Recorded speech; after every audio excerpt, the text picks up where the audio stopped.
I'm just a little vine borer, hiding in the zucchini stem. Nobody can see me. Uh-oh, here comes Iowa Mom. When I check over the stems of my zucchini, I will see evidence sometimes of a vine borer, and that looks like a little bit of sawdust around an opening in the stem. I just go after it with a skewer. That's my weapon of choice. I'm looking for the place where the borer entered. So I'm going to take my skewer. Hey, it's not going easy. Now that's not a good sign. So that may not be the spot I'm looking for. Okay, let's check this one and see. Oh yeah, looks like it might be it. Okay, so let's stick that in here.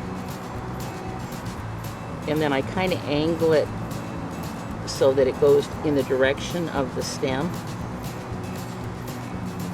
And I'm going in there gently. There. Boy, I got in there. Okay.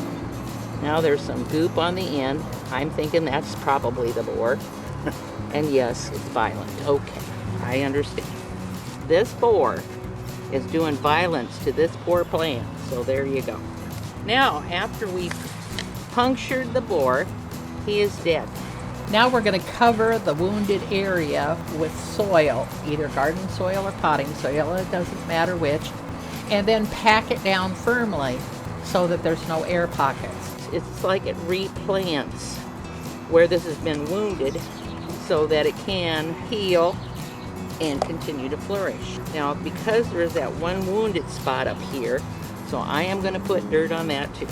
We're going to water that thoroughly. Now, I read that borers, once they inhabit a root, other borers don't go in because it's like, well, this one's occupied. So I don't know if that's true for sure, but that is what I've read. I've noticed that this method does seem to work very well. This is Lena Shea, an Iowa Mom. Thanks for watching. If you'd like to see more, go to youtube.com/an Iowa Mom videos. Then click on the video tab for a whole list.